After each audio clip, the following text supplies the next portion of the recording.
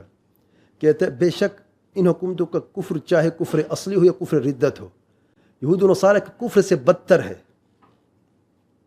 سیذکر من یخشی ایک رسالہ ہے، صفحہ نمبر 3 اور 4 میں محمد مقدسی نے یہ بات کی ہے. آگے اس سے بڑھ کر کہتا ہے آج پوری کی پوری دنیا دار الکفر ہے، یہاں تک کہ مکہ اور مدینہ کوئی بھی میں مستثنیٰ نہیں کرتا، ساری دنیا کافر ہے. یہاں تک مکہ اور مدینہ کو بھی میں مستثنیٰ نہیں کرتا، وہ بھی کافر ہے سارے.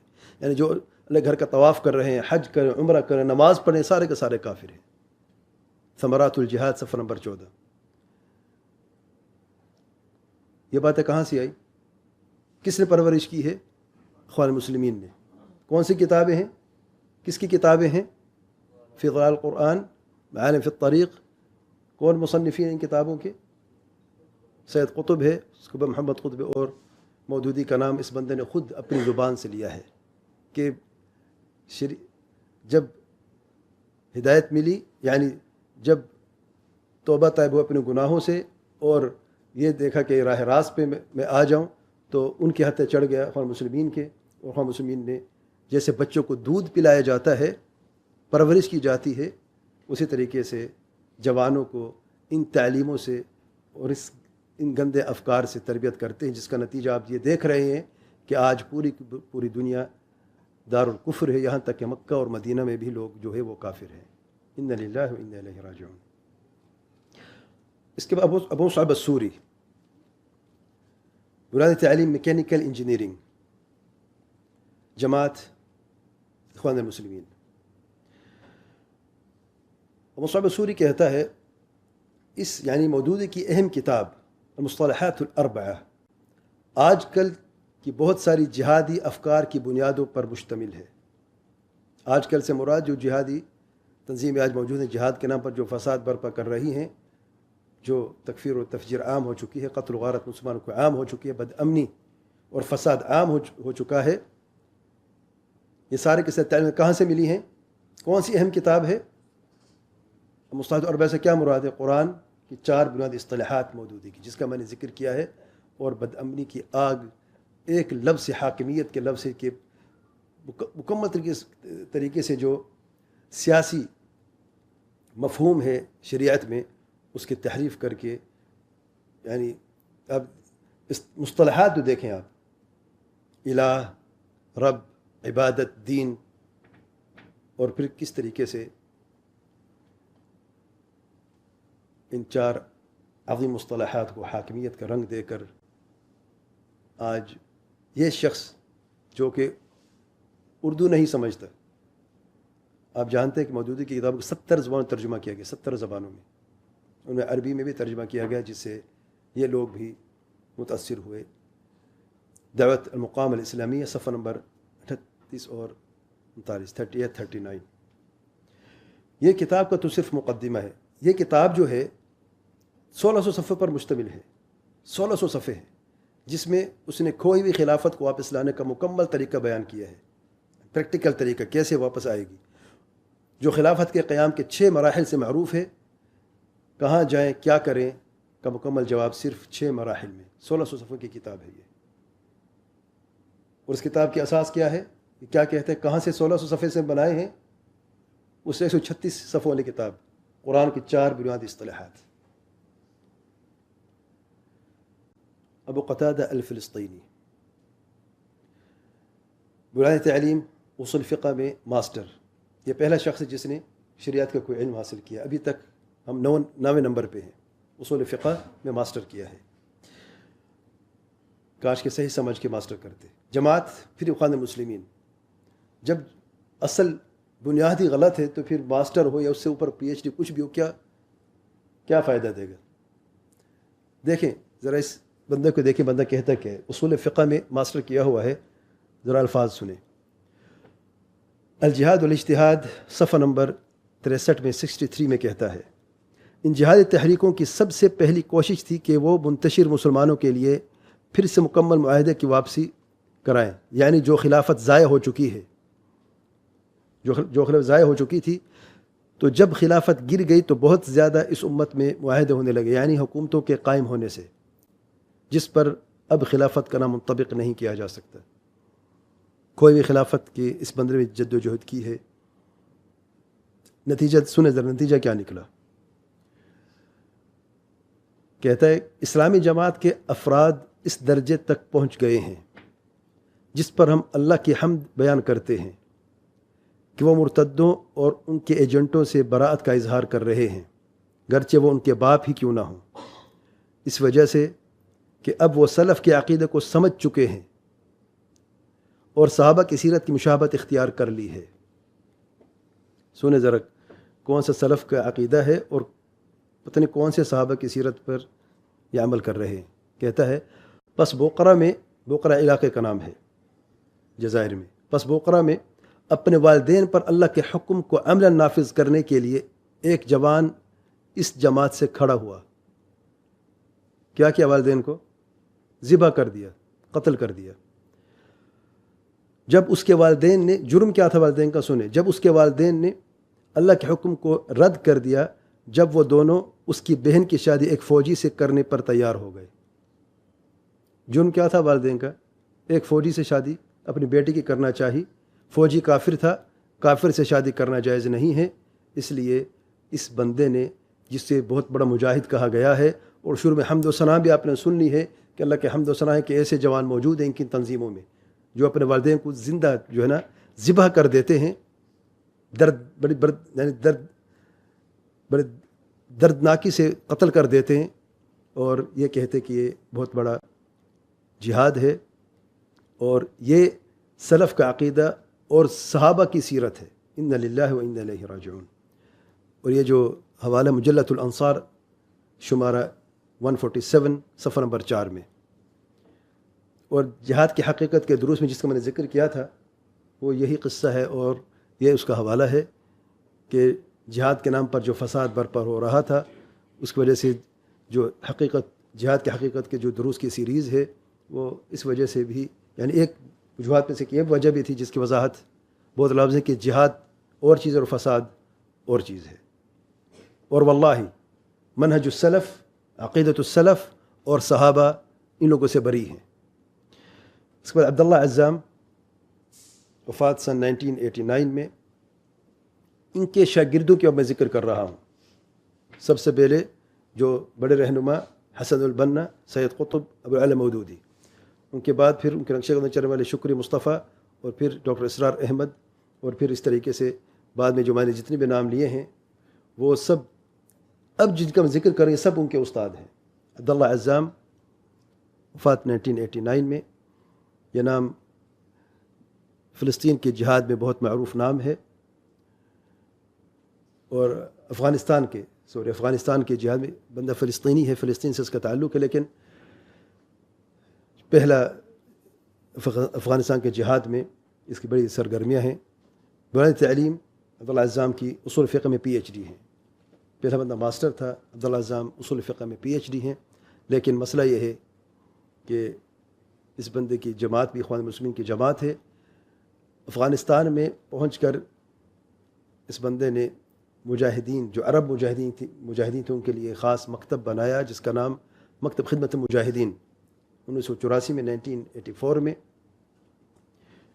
اور ایک ساتھ ملایا سب عرب کو، ان کے لیے یعنی جہاد کے لیے جگہ فراہم کی، اسلحہ اور ٹریننگ جو ہے یہاں پر ہوا کرتی تھی. پہلے سب اسکیٹرڈ تھے، الگ الگ تھے. جب یہ مکتب بنا مجاہدین کی خدمت کے لیے تو عرب جو تھے وہ یہاں پر ایک جگہ پر اکٹھے ہوئے، پھر جہاد کے نام پر جو کاروائیاں ہوئی وہ کرتے رہے. بنیادی تعلیم اخوان المسلمین ہی کی ہے. اور جو مکتب خدمت المجاہدین ہے اس میں اسامہ بن لادن بھی شامل ہوا بعد میں. عبداللہ عزام جو ہے اسامہ بن لادن کا روحانی باپ سمجھا جاتا ہے. اسامہ بن لادن کی وفات سن 2011 میں ہوئی. اسامہ بن لادن بنیادی تعلیم MBA کی ہے. جماعت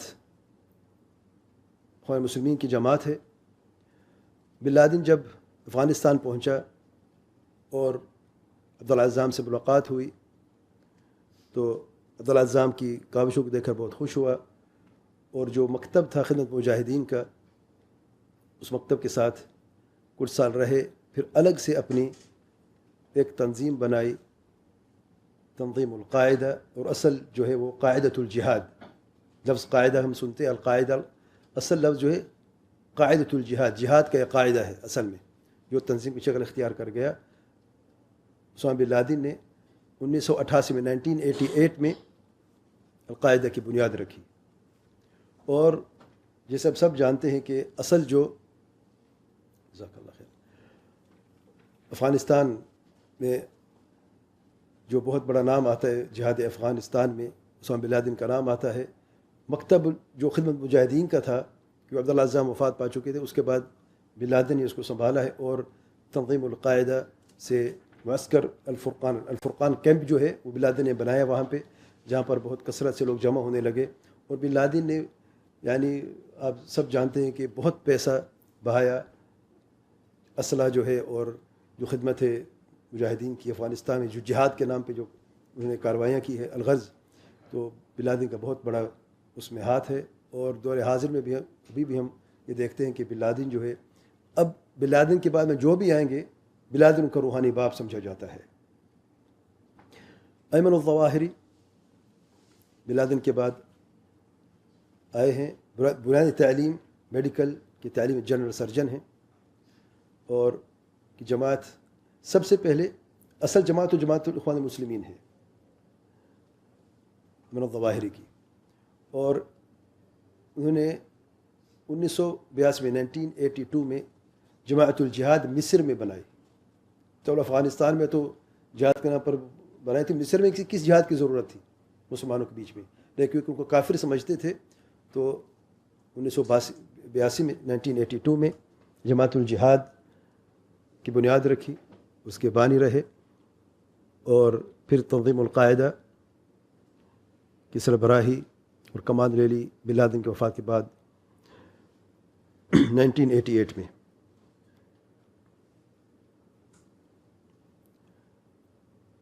ابو مصعب الزرقاوی وفات 2006 میں. تعلیم نامکمل. جماعت پہلے جماعت التوحید والجہاد عراق میں انہوں نے بنائی 2003 میں.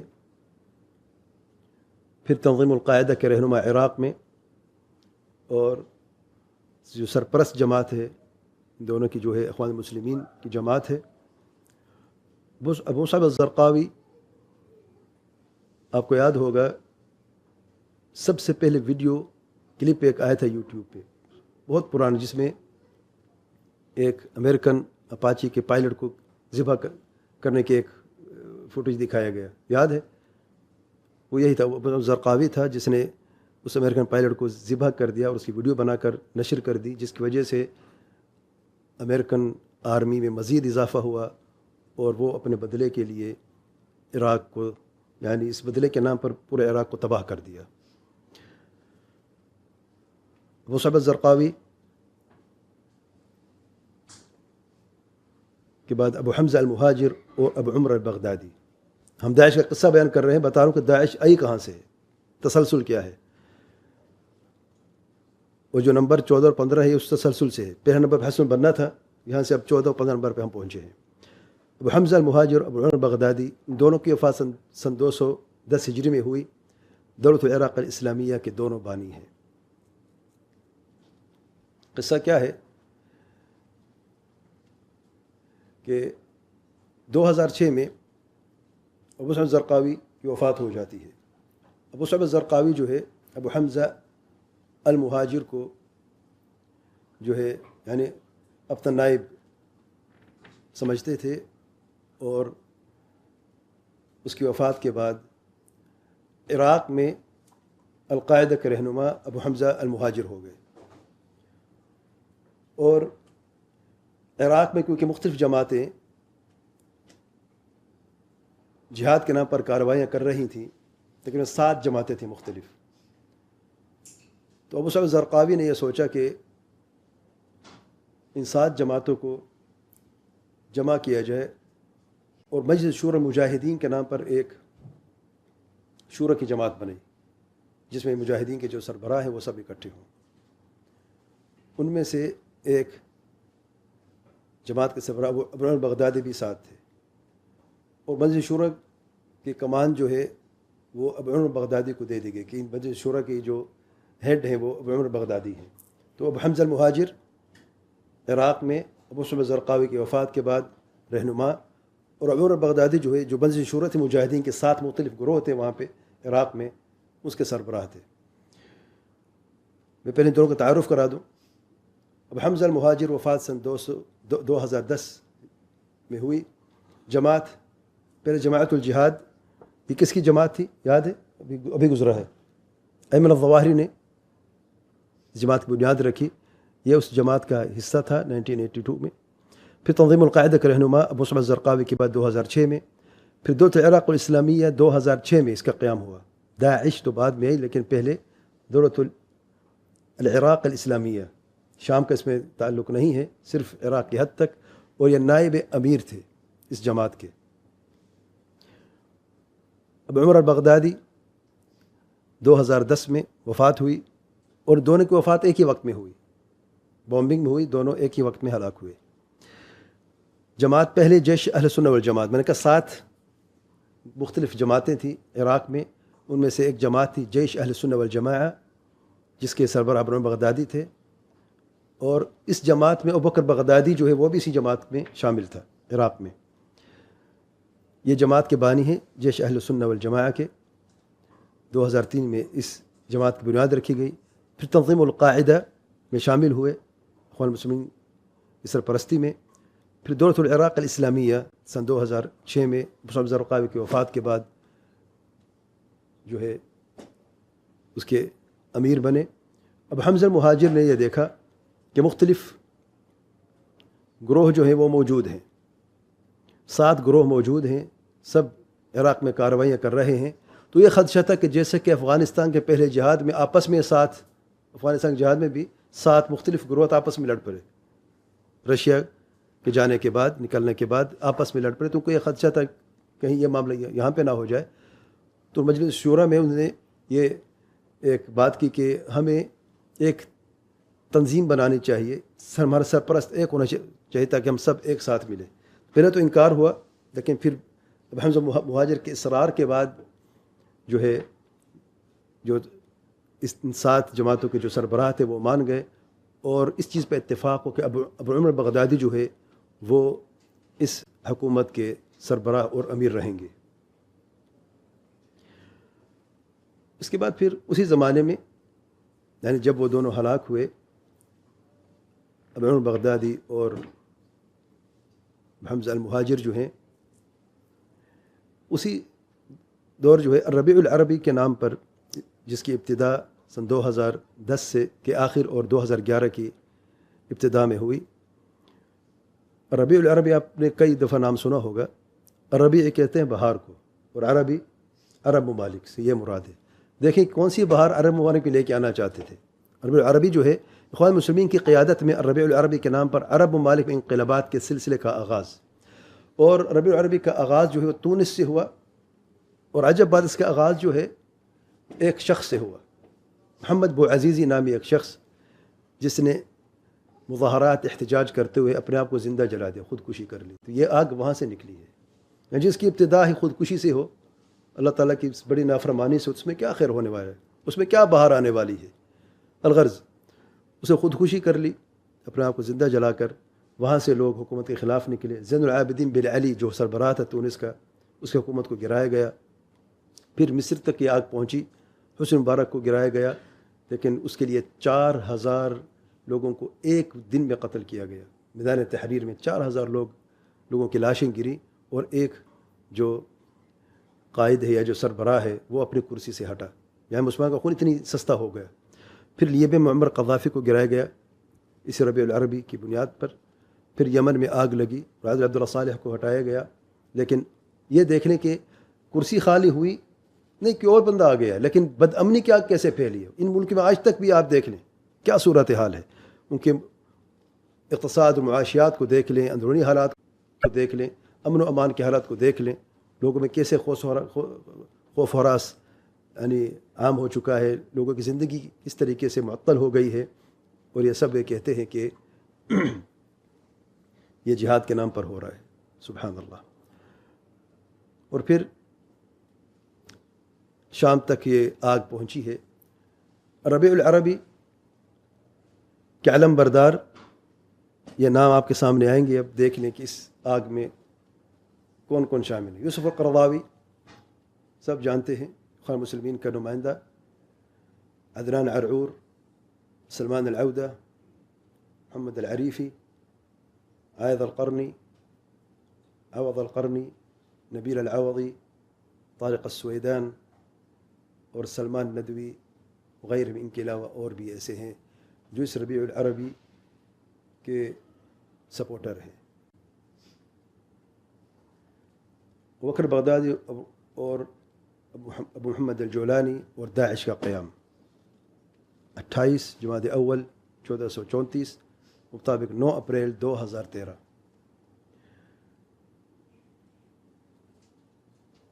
بکر بغدادی جماعت، پہلے جیش اہل سنت والجماعت سن 2003 میں، پھر تنظیم القاعدہ کے رہنما اخوان المسلمین کی سرپرستی میں، پھر داعش کا قیام سن 2013 میں، اور داعش کے امیر مقرر ہوئے۔ بکر بغدادی کہتا ہے، اس کی بندے کی فکر بھی سن لیں، کہتا ہے چونکہ آج سارے مسلمان ممالک میں طاغوت کے احکام اور شریعت بلند ہیں، ہمارا یہ عقیدہ ہے کہ ان سارے ممالک کے حکمران اور فوج کافر ہیں، اور ان سے قتال قابض صلیبی سے بھی زیادہ واجب ہے۔ یہ بیان جو ہے یہ ہمارا عقیدہ ہے، یعنی داعش کا دستور یوٹیوب ویڈیو کلپ میں موجود ہے، یعنی یہ باتیں سر عام ہیں، کوئی چھپی باتیں نہیں ہیں، کسی کتاب یا کسی حاشیے میں چھپی نہیں، یہ سر عام ہو گئی باتیں، پوری دنیا دیکھ بھی رہی ہے، سن بھی رہی ہے، کوئی چیز مخفی نہیں ہے۔ محمد الجولانی جماعت جبہۃ النصرہ، شام میں جہاد کے نام پر یہ جماعت قائم ہوئی۔ تنظیم القاعدہ اس جماعت کے سرپرست ہے، اور اخوان مسلمین تنظیم القاعدہ کے سرپرست ہے۔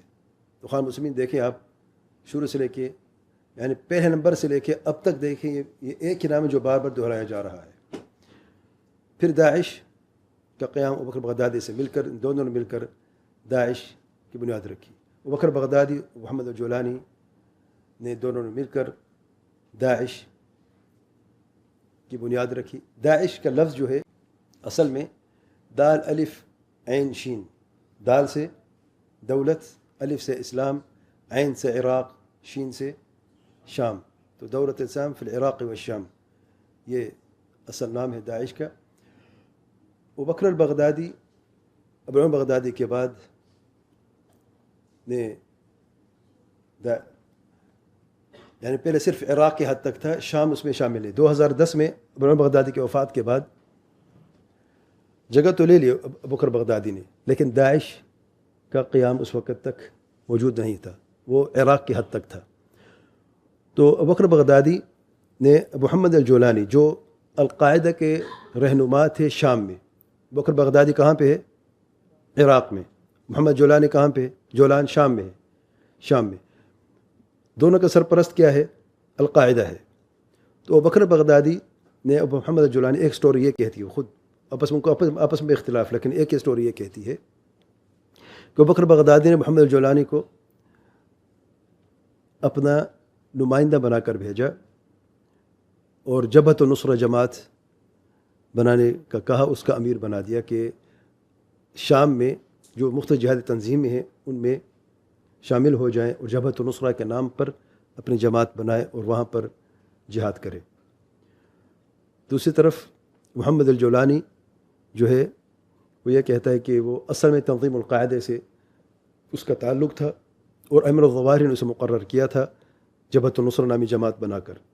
یہ باتیں بعد میں ابھی بتاتا ہوں میں کیسے اختلاف ہوا اور کہاں تک چلا گیا اختلاف، اس لیے دو مختلف سٹوریز ہیں، لیکن بات یہ حقیقت ہے کہ دونوں نے مل کر داعش کو بنایا ہے، اس میں کسی کا اختلاف نہیں ہے، اختلافات بعد میں ہوئے ہیں۔ الغرض پھر ان دونوں کی بیعت اور امارت کے مسئلے پر اختلافات ہوئے، بیعت کا حقدار ابو بکر بغدادی ایمن الظواہری، اب مسئلہ ہو گیا ہے، پھر علیحدگی اور آپس میں شدید خانہ جنگی اور خون ریزی شروع ہو گئی۔ آپ نے دیکھا ہوگا کئی ویڈیو کلپس میں خوفناک نظارے، اللہ تعالیٰ تمام امت پر رحم فرمائے، کہ بلیک سوٹ والے داعش اور اورنج سوٹ والے جو ہیں، جانتے کون تھے؟ جبہۃ النصرہ، دونوں کا آپس میں شدید، نصرہ فرنٹ کے نام سے معروف ہے، جبہۃ النصرہ کہا جاتا ہے عربی میں، آپس میں شدید خانہ جنگی ہوئی۔ آپ نے دیکھا کہ واللہ شاید یہود و نصارہ بھی اس طریقے سے نہیں کر جیسے کہ مسلمانوں نے ان مسلمانوں کو قتل عام کیا ہے۔ زندہ شخص کو ٹینک کے نیچے روندنا کبھی دیکھا ہے؟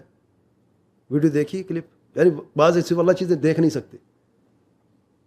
زندہ مسلمان کو کہتے یہ جاسوس ہے، یہ کافر مرتد، یعنی کفر کا فتویٰ تو منہ پہ ہے، زبان پر ہے نا، زبان کے نوک پر ہے، جیسے ہم پانی پیتے نا آسانی سے یوں تکفیر کر دیتے فلان کافر، کافر تو حد قائم کرو نا۔ اچھا حد قائم کیسے کرنی ہے؟ جانور کو بھی ذبح کرنے کے لیے اللہ تعالیٰ کے پیارے پیغمبر صلی اللہ علیہ وسلم نے کیا فرمایا ہے کہ اپنی چھری کو تیز کر لو اور اپنی جانور کو راحت پہنچاؤ۔ یہ کیا کرتے ہیں؟ بدترین موت، تڑپ تڑپ کر۔ دیکھیں کہ ٹینک جو ہے وہ پہلے پاؤں سے شروع ہوتا ہے، یعنی اس بندہ بھی زندہ، اس کی ہڈیاں ٹوٹ رہی ہیں اور ٹینک سے ٹوٹ رہی ہیں، اور آخر میں جا کے اس کا سر کچلا جاتا ہے۔ زندہ جلانا، دیکھا وہ پائلٹ کو زندہ جلایا گیا، اس کو یعنی پہلے بند کر دیا ایک پنجرے میں جانور کی طرح، اور پھر اس کو زندہ شخص کو آگ لگا دی گئی۔ پھر کئی لوگوں کو اسی یعنی کیج میں ڈال کر پانی میں زندہ غرق کرنا، جب تک تڑپ تڑپ کر مارنا۔ یہ کیا ہو رہا ہے؟ پھر بعض ایک میں نے کلپ دیکھا، اللہ رحم کرے ہم سب پہ، کہ 10-15 لوگ بیٹھے ہیں اورنج سوٹ والے اور بوم ان کے ساتھ باندھا ہوا ہے، ایک ایک زندہ شخص کو بوم سے اڑا دیا گیا، یعنی گولی مارنا تو پیچھے رہ گیا نا سارا۔ یہ یہودیوں سے نہیں لڑ رہا ہے میرے بھائی، آپس میں یہی لوگ ہیں، آپس میں خانہ جنگی شروع ہو گئی۔ وہ کیسے شروع ہو گئی؟ اسی بیعت کے نام پر، کیونکہ خلافت کا اعلان کیا تھا ابو بکر بغدادی نے۔ ابو بکر بغدادی نے 1 رمضان 1435 مطابق 29 جون 2014 میں خلافت اسلامیہ کے اعلان کر دیا اور تنظیم القاعدہ سے علیحدگی اختیار کر لی۔ یہاں سے مسئلہ شروع ہوا، تنظیم القاعدہ سے علیحدگی اختیار کر لی۔ کیوں علیحدگی اختیار کر لی؟ وجہ کیا ہے؟ کیونکہ ابو بکر بغدادی نے کہا کہ تمام جتنے بھی لوگ موجود تھے عراق میں، شام میں، پوری دنیا میں اعلان کر دیا کہ میری بیعت کرو۔ القاعدہ سے بھی کہا، محمد جولانی سے بھی کہا کہ تم پر فرض ہے کہ میری بیعت، اور اس کا اعلان بھی کر دیا۔ اور محمد العدنانی جو داعش کا ترجمان اسپوکس مین ہے، جب خلافت اسلامیہ کا اعلان کیا ابو بکر بغدادی نے تو اس پر ایک بیان جاری کیا۔ بیان میں کہتا ہے محمد العدنانی، یہی استخلاف یعنی خلافت قائم کرنے کی حقیقت ہے جس کے لیے ہمیں اللہ تعالیٰ نے پیدا کیا ہے۔ اللہ نے ہمیں کیوں پیدا کیا ہے؟ اسی خلافت کے لیے۔ یہ ان کی بات سنیں، اللہ تعالیٰ کا فرمان تو واضح ہے، وما خلقت الجن والانس الا لیعبدون. ان کے نزدیک سنیں ذرا کیا کہتے ہیں. کہتا ہے یہ استخلاف یعنی خلافت قائم کرنے کی حقیقت ہے جس کے لیے ہمیں اللہ تعالیٰ نے پیدا کیا ہے، محض القہر غلبہ حکم نہیں ہے. پھر آگے کہتے ہیں اور یہی استخلاف ہی وہ مقصد جس کے لیے اللہ تعالیٰ نے اپنے رسول بھیجے، اپنی کتابیں نازل فرمائے اور جہاد کے لیے تلواریں نکالی گئیں. ابو محمد العدنانی کا آڈیو بیان بعنوان ھذا وعد اللہ موجود ہے، آپ سن بھی سکتے ہیں.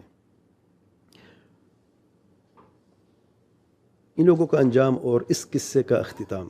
خانہ جنگی بڑھتی گئی، بہت طول پکڑ گئی، یہاں تک کہ حرمت کے مہینوں کو بھی پامال کیا گیا. محرم ہے، ذوالقعدہ ہے، ذوالحجہ ہے، رجب ہے، کوئی فرق نہیں، ہمیشہ آپس میں خانہ جنگی رہی. اصل مقصد جس بنیاد پر جس مقصد یہ جماعتیں بنائی گئی تھی وہ جاتا رہا. یہاں تک کہ ابو محمد العدنانی نے ایک بیان میں مباہلہ کیا، جبہت نصرت کے ساتھ مباہلہ کیا.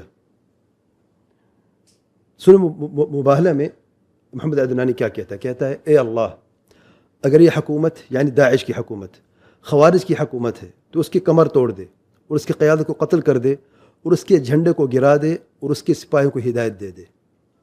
اور یہ جو مباہلہ ہے محمد العدنانی کا آڈیو بیان بعنوان ما كان هذا منهجنا ولن يكون، یہ نہ تو ہمارا منہج کبھی تھا اور نہ کبھی ہوگا. یہ پتہ نہیں کس منہج کی بات کر رہے ہیں، سبحان اللہ. وہ کہ قتل ہمارا منہج نہیں ہے، اور قتل وغیرہ سب سے زیادہ داعش نے ہی کیے، پوری دنیا اس کی گواہ ہے.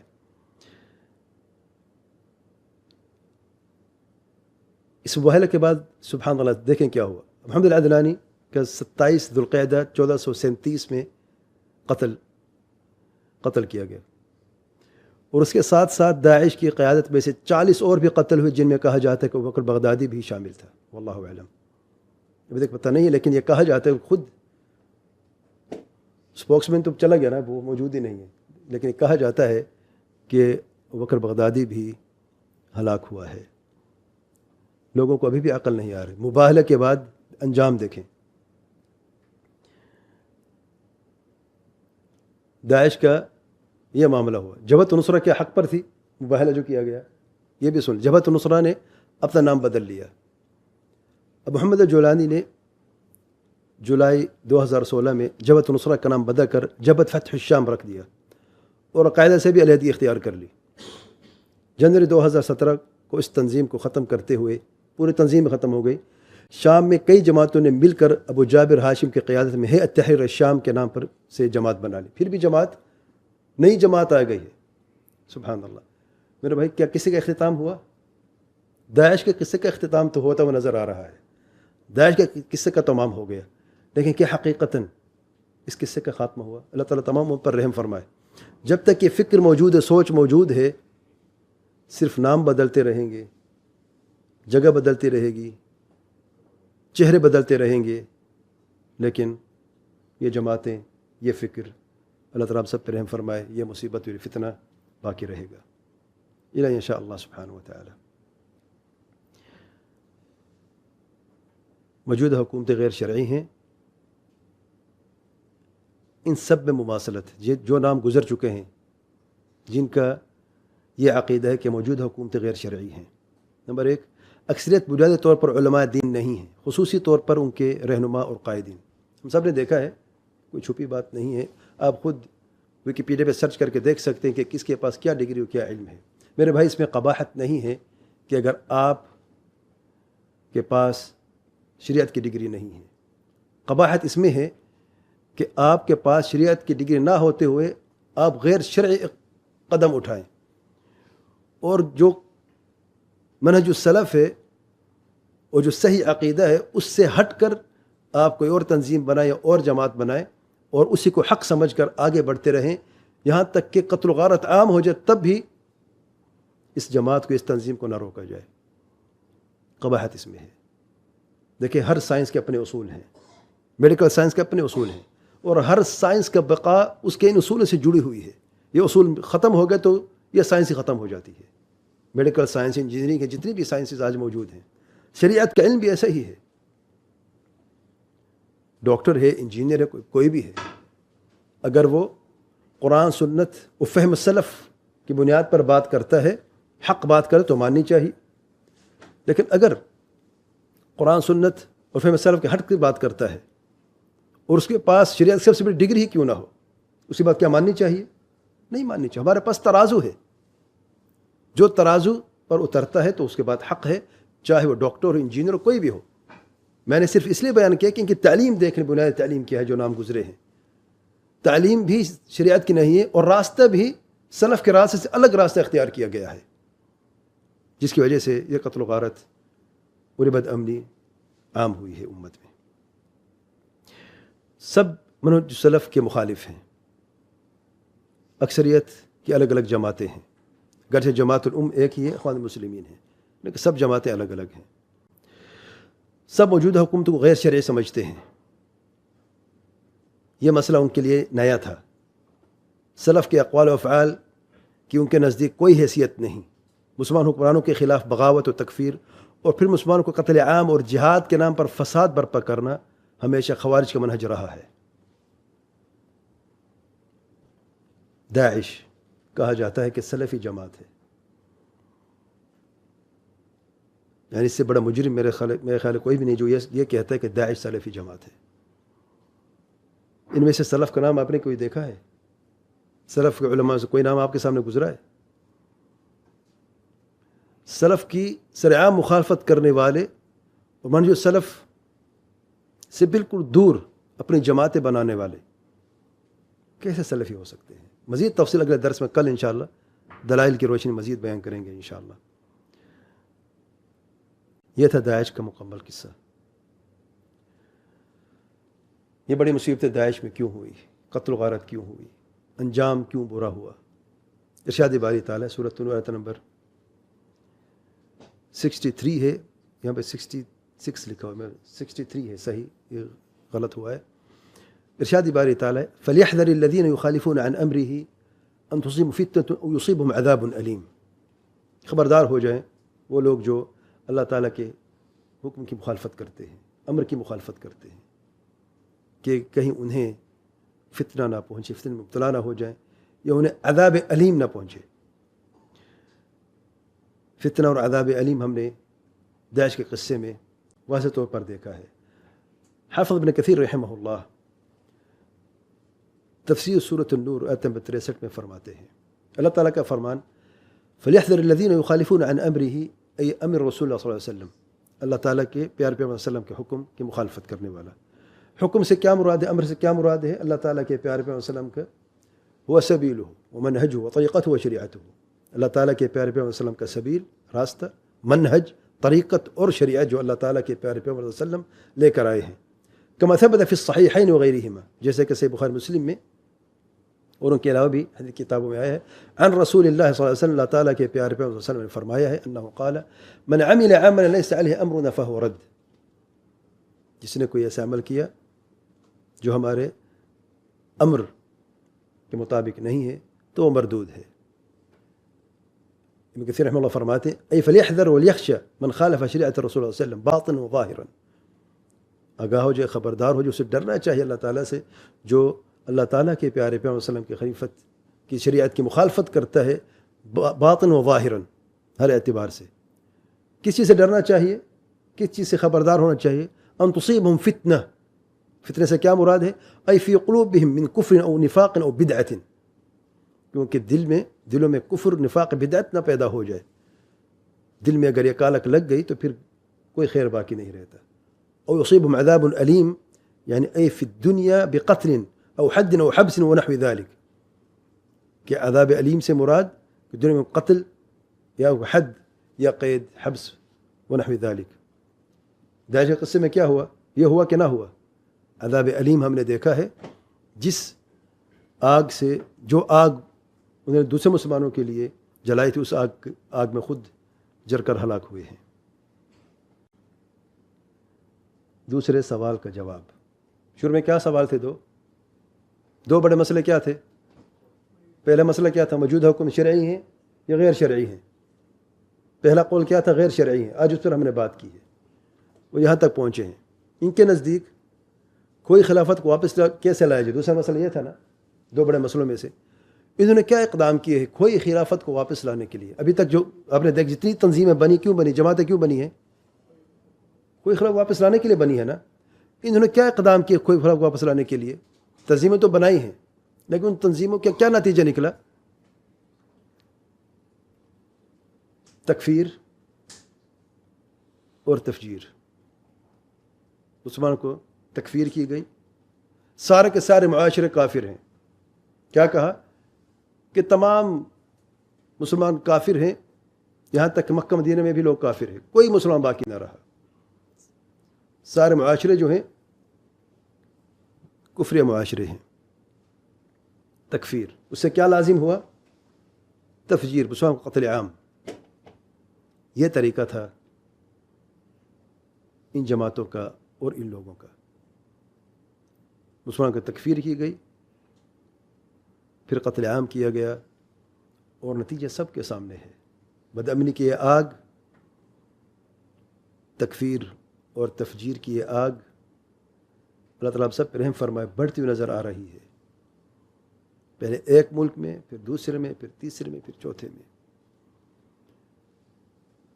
یہاں تک کہ اب اعلان سر عام یہ کہا جا رہا ہے کہ ان مسلمان ملکوں میں بد امنی کے ذمہ دار قطر ہے، اور اسی کا ہاتھ ہے ان سب کارروائیوں کے پیچھے. ربیع العربی کے نام پر جو میں نے بیان کیا ہے، تکفیر و تفجیر اور قتل عام ہو رہا ہے بعض ملکوں میں، کے پیچھے قطر کا ہاتھ ہے. اور یوسف قرضاوی نے اعلان جمعہ کے خطبے میں یہ بیان کیا ہے. یعنی اب باتیں میرے بھائیوں چھپی ڈھکی نہیں رہی، حقیقت سب کے سامنے کھل کر آ گئی ہے. الغرض کوئی خلافت کو واپس لانے کا طریقہ ان لوگوں کے نزدیک یہی تھا، تکفیر اور تفجیر. اور اس کی وجہ کیا ہے بنیادی؟ اللہ تعالیٰ کا ارشاد ہے، وَمَن يُشَاقِقِ الرَّسُولَ مِن بَعْدِ مَا تَبَيَّنَ لَهُ الْهُدَى وَيَتَّبِعْ غَيْرَ سَبِيلِ الْمُؤْمِنِينَ نُوَلِّهِ مَا تَوَلَّى وَنُصْلِهِ جَهَنَّمَ وَسَاءَتْ مَصِيرًا. سورۃ النساء نمبر 115. اسے یاد رکھیں، یہ ترازو ہے. تکفیر و تفجیر امت میں کیوں ہوئی؟ کیونکہ مشاقت ہوئی اللہ تعالیٰ کے پیارے پیغمبر صلی اللہ علیہ وسلم کی. مشاقت سے مراد شدید اختلاف، دو شقیں ہوتی ہیں، ایک شق اور دوسری شق. اتنی شدید مخالفت اللہ تعالیٰ کے پیارے پیغمبر صلی اللہ علیہ وسلم سے ہوئی کہ بالکل دور ہو گئے. من بعد ما تبین له الہدی، ان سب کو ہدایت کا راستہ دکھا دیا گیا. کیا علماء نے بن لادن کو نصیحت کی کہ نہیں کی؟ علماء صبح شام اپنی تقریروں میں، اپنے خطبوں میں، اپنے محاضرات میں، اپنی کتابوں میں ان کو منع کیا، آگاہ کیا کہ نہیں کیا، خبردار کیا کہ نہیں کیا کہ یہ خوفناک راستہ ہے، یہ تکفیر کا راستہ ہے، یہ قتل عام، قتل و غارت کا راستہ ہے، بد امنی کا راستہ ہے. لیکن کس نے مڑ کے دیکھا؟ من بعد ما تبین الہدی وَيَتَّبِعْ غَيْرَ سَبِيلِ الْمُؤْمِنِينَ. اصل بات یہ ہے، کیوں سمجھ میں نہیں آ رہی تھی بات؟ کیونکہ راستہ الگ اختیار کر چکے تھے. صحابہ کے راستہ اور سلف کے راستے سے الگ ہو کر اپنا ایک اور راستہ، نئی تنظیمیں، نئی جماعتیں. ایک جماعت موجود ہے، اہل سنت والجماعت موجود ہے، سلفی جماعت موجود ہے، حق جماعت موجود ہے. اس کے ہوتے ہوئے اپنی جماعتیں، اپنی تنظیمیں بنانا شروع کر دیں، اور امت کو یہ خواب دکھلایا کہ ہم خلافت واپس لے کے آئیں گے. خلافت جو کھو چکی ہے، کھو گئی ہے، ہم واپس لے کے آئیں گے. نتیجہ سب کے سامنے ہوا. وَاتَّبِعْ غَيْرَ سَبِيلِ الْمُؤْمِنِينَ نُوَلِّهِ مَا تَوَلَّى. اللہ تعالیٰ فرماتے ہیں ہم اس کے حوالے کر دیں گے، جو جس راستے وہ چلنا چاہتا ہے نا، اس کو اسی راستے کے حوالے کر دیں گے. وہ راستہ اس کے لیے ہم آسان کر دیں گے. وَسَنُيَسِّرُهُ لِلْعُسْرَى. مشکل راستہ اختیار کیا ہے، حق جاننے کے بعد راستہ اختیار کیا ہے، ہم اس کو اسی کے حوالے کر دیں گے، وہ اس کے لیے آسان کر دیں گے. یہ اس کے لیے عذاب کافی ہے. نعوذ باللہ. کوئی شخص نافرمانی کرتا ہے، اللہ اسے پکڑتا نہیں نافرمانی پہ، اسے چھوڑ دے، ڈھیل دے دیتا ہے، اور نعوذ باللہ اس کی ہلاکت اسی نافرمانی میں ہی ہوتی ہے. واللہ یہ بہت بڑا عذاب ہے. اللہ تعالیٰ سب پہ رحم فرمائے. دنیا میں نولہ ما تولی، جو وہ چاہتے ہم اس کو اس کے حوالے کر دیں گے، اس کے لیے یہی راستہ آسان کر دیں گے. جب مشاقت کا راستہ اختیار کر چکا ہے، سبیل المؤمنین کے خلاف کوئی اور راستہ کی اتباع کر چکا ہے، وہ یہی چاہتا ہے تو اسی پہ رہنے دو اسے. لیکن آخرت میں نصلہ جہنم وساءت مصیرا، جہنم کے عذاب کا مزہ چکھائیں گے، اور بہت بڑا ٹھکانہ ہے جہنم. اللہ تعالیٰ ہم سب کو جہنم سے، جہنم کی آگ سے محفوظ فرمائے اور ان لوگوں کے شر سے محفوظ فرمائے. واللہ اعلم. سبحانک اللہم و بحمدک اشہد ان لا الہ الا انت استغفرک و اتوب الیک.